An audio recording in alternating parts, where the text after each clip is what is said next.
উচ্চশিক্ষার জন্য চায়নাতে যাওয়ার পরে অনেক শিক্ষার্থী ড্রপ আউট হয়ে দেশে দেশে ব্যাক করে কেন, বা চায়নাতে কোনো চ্যালেঞ্জ আছে কিনা, বা অসুবিধাগুলো কী কী? আসসালামু আলাইকুম, রবিউল ইসলাম ফ্রম ওয়াইডওয়াল কনসালটেন্সি। আজকে আলোচনা করব চায়নাতে যাওয়ার পরে কী কী কারণে একটা শিক্ষার্থী বিপদে পড়তে পারে, অসুবিধা ফেস করতে পারে, চ্যালেঞ্জ হতে পারে, বা এর কারণে আলটিমেটলি দেশও ব্যাক করা লাগতে পারে। যদি প্রথম পয়েন্টটা যদি বলি তাহলে বলতে হবে ল্যাঙ্গুয়েজ ব্যারিয়ার। প্রথমে চায়নাতে যাওয়ার পরে কিছুদিন আপনার একটু খারাপ লাগবে, কারণ আপনি চায়না ল্যাঙ্গুয়েজ বলতে পারেন না বা বোঝেন না।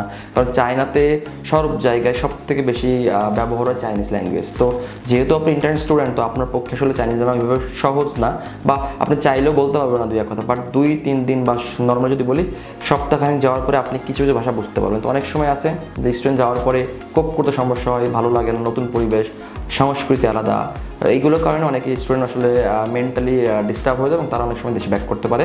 বা যদি একটা স্টুডেন্ট চায় এই প্রবলেম থেকে মুক্তি পেতে, তাহলে তার উচিত বাংলাদেশ থেকে বিভিন্ন অ্যাপস আছে, বিভিন্ন রকম বই আছে, যেটা নিয়ে আপনি আসলে চাইলে চাইনাতে খুব সুন্দরভাবে মোটামুটি কিছু ল্যাঙ্গুয়েজ শিখে আপনি যেতে পারবেন। দ্বিতীয়ত টপিক যদি বলি খাদ্যাভ্যাস বা ফুড হ্যাবিট। চাইনিজ আমরা দূর থেকে হয়তো আমরা জানি যে চাইনিজ ফুডগুলো একটু অন্যরকম। চাইনিজ পিপল ফুডগুলো একটু অন্যভাবে, তারা ওদের কুইজিনটা একটু আলাদা, অন্যভাবে তারা রান্নাবান্না করে খায়। তো আমরা বাঙালিরা যাওয়ার পরে খুব একটা অভ্যস্ত হতে পারি না এই খাবারের সাথে। অনেক সময় আছে যে আপনি একটা স্টুডেন্ট এমন একটা ক্যাম্পাসে গেলো যেখানে কোনো বাংলাদেশি নেই, তো সেখানে কোনো মুসলিম স্টুডেন্ট নেই, তো একটা শিক্ষার্থী সেখানে কিন্তু খুব সহজে কোপ করতে পারবে না। এমনিতে দেশ থেকে যাচ্ছে পরিবার ছেড়ে, একটা সবজন রেখে দেশের বাইরে, যেহেতু অনেক রকম অবস্টাকল আসবে, আপনাকে সার্ভাইভ করতে হবে। তো আপনি যদি খাবার টাল কিছু নিতে না পারেন, এটা প্রবলেম। তো চেষ্টা করবেন এমন এমন জায়গায় যাওয়ার জন্য যেখানে আপনার অ্যাটলিস্ট কোনো না কোনো বাংলাদেশি আছে, সেই বাংলাদেশি হয়তো বা আপনাকে রিসিভ করে অ্যাটলিস্ট 2-1 বেলা খাবার হেল্প করতে পারবে। হয়তো বা খাবার হেল্প করতে না পারলেও আপনাকে কোনো মুসলিম রেস্টুরেন্টে আপনাকে নিয়ে খাওয়াতে পারবে, যেখানে আপনি খুব সুন্দরভাবে বাঙালি খাবার খেতে পারবেন। অথবা আপনাকে এমন কিছু জিনিস কিনে দিবে যেটা দিয়ে আপনি রান্নাবান্না করে অ্যাটলিস্ট খেতে পারবেন, সার্ভ করতে পারবেন। আর আলটিমেটলি যাওয়ার কিছুদিন পরে এটা আসলে সমস্যা থাকে না, এটা আসলে একটা স্টুডেন্ট বা একটা বাচ্চা খুব সহজে এটা কোপ করে নিতে পারে। থার্ড যদি বলি রুলস, আমরা বাংলাদেশিরা খুব একটা আসলে রুলস মেনটেন করতে চাই না, বাট চাইনিজ পিপল খুবই স্ট্রিক্টলি রুলস মেনটেন করে। তারা রাত যতই বাজুক না কেন, তাদের ট্রাফিক সিগন্যাল যদি রেড লাইট যদি জ্বলে থাকে, তারা কখনোই তারা রাস্তা পার হবে না। বাট আমরা বাংলা শিক্ষার্থীরা কিছু সময় সামটাইমস আমরা রুলসটা ব্রেক করি। ভার্সিটিতে পড়াশোনার প্রেশার আছে, ভার্সিটিতে এমন কিছু রুলস আছে, 11টার পরে বাইরে বেরোনো যাবে না, নির্দিষ্ট টাইমে উঠতে হবে ঘুম থেকে, নির্দিষ্ট টাইমে ক্লাস করতে হবে।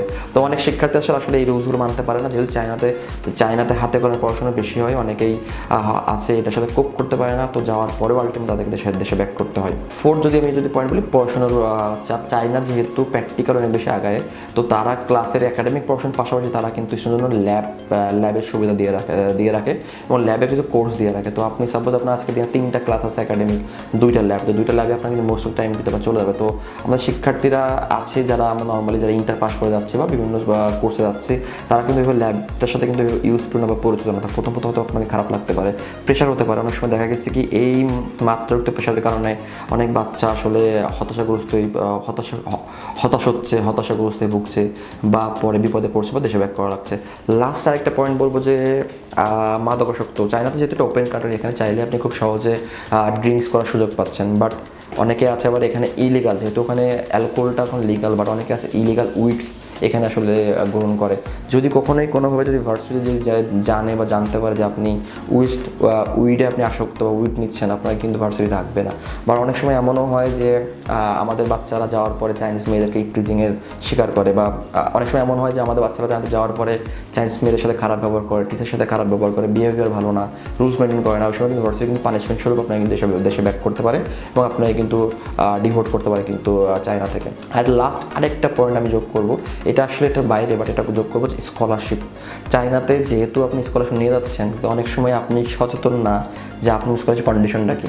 তো আপনি বাসা থেকে একরকম বলে যাচ্ছেন, হয়তো পরিবার ফাইন্যান্সিয়াল অবস্থা ভালো না, এই কারণে আপনি ফুল স্কলারশিপে যাচ্ছেন, কিন্তু আপনি জানেন না যে ওই স্কলারশিপের কন্ডিশনটা কীভাবে রাখতে হবে। আপনার যে ব্যক্তি বা এজেন্সি কাজ করেছে সে আপনাকে ডিটেলসে বলেনি। তো যাওয়ার পর দেখছেন আপনার পক্ষে স্কলারশিপ রাখা সম্ভব না, ইয়ারলি এখানে অনেক বড় একটা অঙ্ক টাকা দিতে হবে, 1.5 লক্ষ টাকা, 2 লক্ষ টাকা। তখন কিন্তু আপনি হতাশ হয়ে পড়ছেন, হতাশাগ্রস্ত হয়ে পড়ার কারণ হয়তো বা টাকা দিতে না পারলে আপনি কন্টিনিউ করতে পারছেন না। তো এই কারণে হয়তো আপনাকে কিন্তু দেশে ব্যাক করা লাগবে। চায়না কিন্তু আপনাকে ফ্রিতে বসায় পড়াবে না যদি আপনি ভালো পারফর্ম না করেন। ওরা অবশ্যই ভালো পারফর্মার যারা তাদেরকে অবশ্যই স্কলারশিপ দেবে, যারা ভালো পারফর্ম না তাদেরকে কিন্তু পেমেন্ট করে পড়তে হবে। তো অবশ্যই যাওয়ার আগে এই চিন্তাগুলো করবেন, অবশ্যই যাওয়ার আগে ফান্ডিং এইভাবে ম্যানেজ করে রাখবেন। শুধু একদিকে চিন্তা করে একজনের কথা শুনে সামনে আগাবেন না। যদি চিন্তা করতে পারেন চায়নাতে উচ্চশিক্ষার জন্য আপনার বিপদে পড়ার সম্ভাবনা খুবই কম। তো যদি আপনারা আরও কিছু জানতে চান চায়না উচ্চশিক্ষা নিয়ে, চাইলে আমাদের সাথে কথা বলতে পারেন, অফিসে আসতে পারেন অথবা হোয়াটসঅ্যাপে কানেক্ট হতে পারেন। আপনারা ওয়াইডওয়ার্ল্ড কনসালটেন্সি 5 বছর বেশি সময় চায়না ইউনিভার্সিটি স্কলারশিপে কাজ করে আসছে। আশা করি আপনার উচ্চশিক্ষার জার্নি WWC's সাথে শুভ হবে। ভালো থাকবেন। আসসালামু আলাইকুম।